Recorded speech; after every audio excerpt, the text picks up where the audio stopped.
మా వాడైతే ఇప్పుడే ఫ్రెష్గా సెటాఫిల్ బాడీ వాష్ అయితే బ్యాక్ చేసి ఇచ్చాడు. చూడండి హౌ హీస్ ప్లేయింగ్. ఇప్పుడు సెటాఫిల్ మాయిశ్చరైజర్ యూస్ చేస్తున్నాను.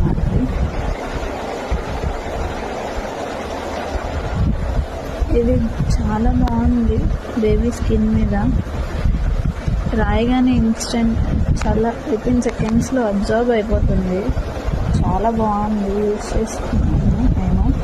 వీడు పుట్టినప్పటి నుంచి ఇదే యూస్ చేస్తున్నాను. నాకైతే చాలా బాగా నచ్చింది. ఈ ప్రోడక్ట్స్ ఫస్ట్ క్రైలో అయితే అవైలబుల్గా ఉన్నాయి. ఈ ప్రోడక్ట్స్ కావాలంటే లింక్ డిస్క్రిప్షన్లో ఇస్తాను. మీరు కూడా ఆర్డర్ చేసి మీకు ఎలా ఉందో చెప్పండి.